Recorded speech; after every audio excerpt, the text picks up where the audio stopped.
then it has to be included in the other set. Okay? So now that we have it in this form, now we can use the right function. So now what we're going to do is this is going to be equal to 1 minus binom C df. And so we're just going to put in the same three arguments, or we're going to put in n, p, and x. So it's going to be 6, comma, 0.25, comma, well, what are we putting in there? Right here, 4. And so what do we get? We get 1 minus what? Well, let's just go to our calculator and see what we get. So second vars, we're going to go down to binom CDF this time. Then we're going to put in 6, comma, 0.25, comma, 4. And what do we get? We get 0.995 for this piece right here. So 0.995. So what's the probability of being greater than 4? Getting more than 4 questions correct? It's going to be 0.005. That's the answer. Okay? That's it. Okay? Now,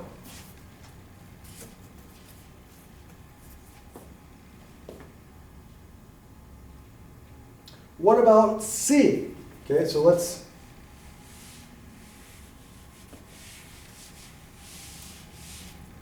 now what about C? C says, what's the probability of being less than or equal to 2? Well, now, is this in a form that we could use?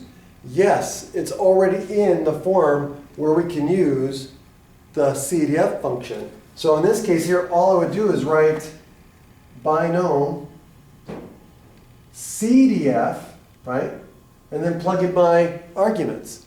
N is 6, P is 0.25, and then X is 2. And so now, what do?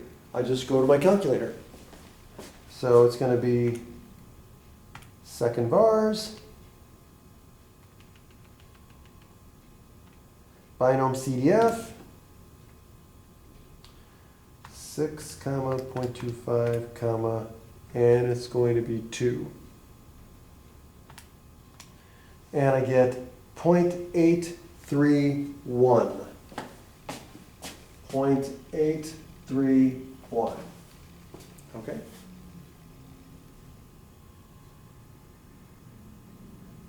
Easy peasy lemon squeezy, right? As my 7.5-year-old daughter says. So now, what about the last one?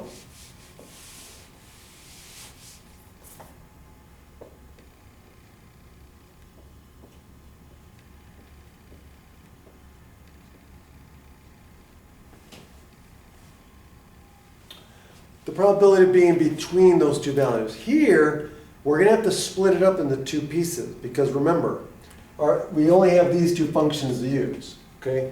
So what we're going to do is we're going to figure out what's the probability of being less than this value and what's the probability of being less than or equal to this value. Okay? Because we want to know what's the probability of being in between these two values. So this would be the same as the probability of being less than this value, right? So being x is less than 5, right? We're going to take that probability and we're going to subtract off the probability of this piece, right? So it's going to be subtract off the probability of the smaller. So the area to the left, or the probability of being less than or equal to, right? So this would be the probability of x being less than or equal to 2. Now, why did I do that? Well, because I want to be greater than 2. Well, then the complement of being greater than 2 is less than or equal to 2. Okay?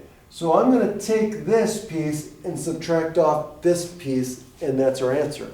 That's going to be the probability of being between. Okay? So think of it this way. I'm just going to draw this picture here.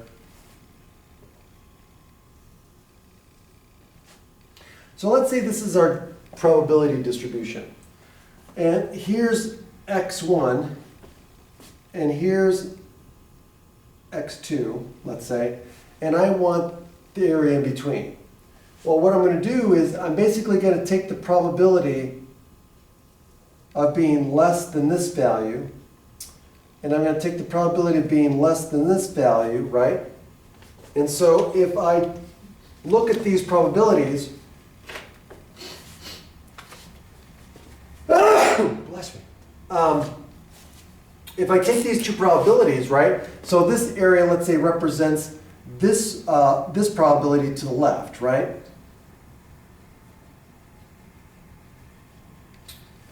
Okay. And this represents the probability of being left to this one. Well, if I take this probability, this piece, and I subtract it off of this piece, well, then I'll end up with the middle that I want. That's what I'm doing here. Okay? So now, all I have to do now is use the binomial, the calculator now. So now, this here is equal to, now I can't use this, so I'm going to rewrite this as what?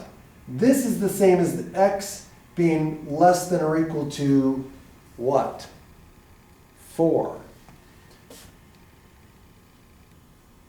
Okay? So I have to use this one, minus the probability that x is less than or equal to 2. Now I can just use my binomial CDF function. Binomial CDF 6, 0.25, 4, minus binomial CDF 6, 0.25, 2. And so what do I get? Well, what I'm going to get is this.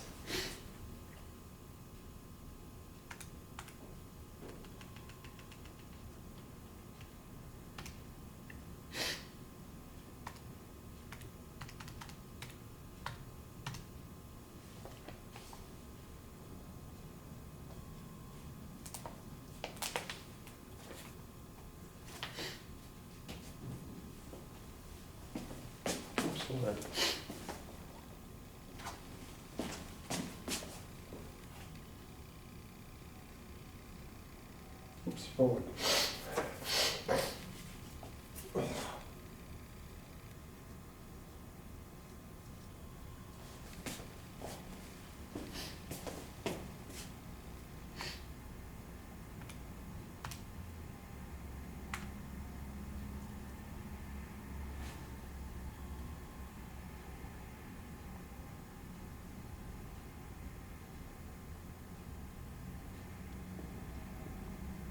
Hold on.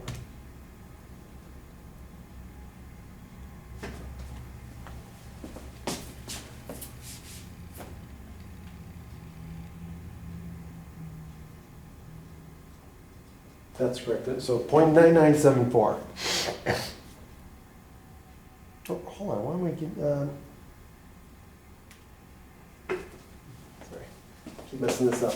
9954. There we go. So 9954 is what you should get. And then if you just do the same thing over and then put a 2 in there, you get 0.8306. 8306. So what do you get for your final probability? Just subtract those two probabilities and you got your answer. So 0.1648 or 0.165.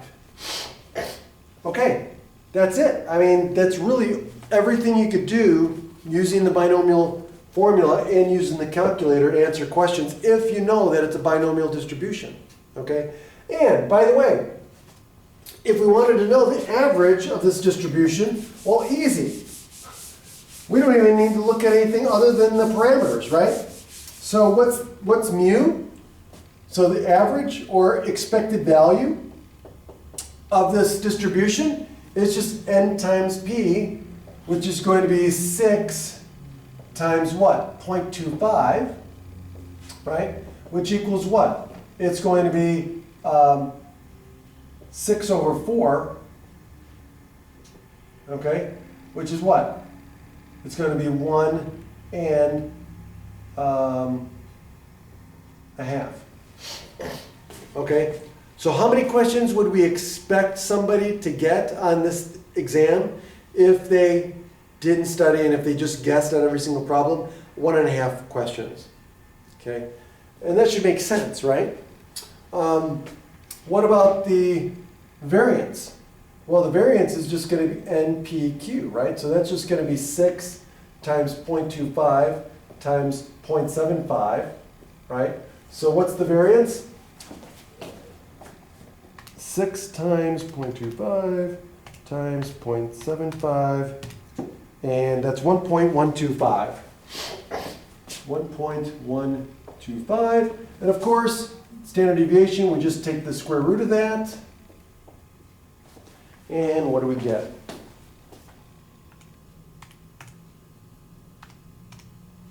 .06. 1.061. And that's it. So I hope this was helpful. There are other examples. Review this. Make sure you understand the conditions for a binomial distribution. Go through some of the other examples in the textbook, and just practice. Practice using these formulas and practice recognizing when you get a problem that is a binomial distribution. And also make sure that you can cite the 4 conditions and know what the random variable needs to be defined as. Okay? So until next time we'll talk about other distributions, and we'll talk to you then. Have a great day.